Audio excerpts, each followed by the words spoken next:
അവനാത്മാവെ അഗ്നിനാളമായി അഭിഷേകാഗ്നിയായി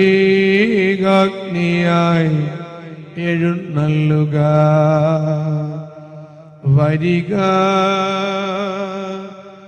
വാഴുക.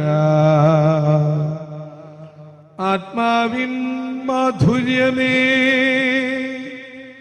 വെളിവിൻ കതിരേ, ആത്മാവിൻ തണുപ്പേ,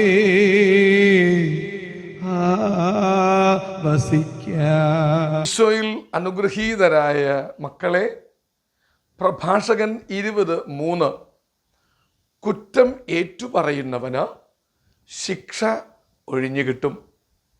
ശിക്ഷണവും ശിക്ഷയും തമ്മിലുള്ള വ്യത്യാസം ആത്മാവിൽ മനസ്സിലാക്കിയാൽ ഞാൻ ശിക്ഷണം ഏറ്റെടുക്കാൻ തയ്യാറാണ്, അതുവഴി എന്നിൽ ജ്ഞാനവും എന്നിൽ പ്രകാശവും ഉണ്ടാകുമെന്നുള്ള അറിവ് കൊണ്ട് തെറ്റുകൾ മൂടി വയ്ക്കുകയല്ല, അത് ഇരുട്ടാണ്.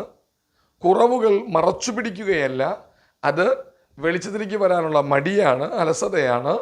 പകരം എൻ്റെ തെറ്റുകൾ ഇതാണ് എന്ന് തുറന്നു പറഞ്ഞ് ആ സമയത്തൊരു പക്ഷേ പരിശീലകൻ, യജമാനൻ നൽകുന്ന ഒരു ശിക്ഷണം അത് ശിക്ഷയല്ല, അത് ശിക്ഷണമാണ്.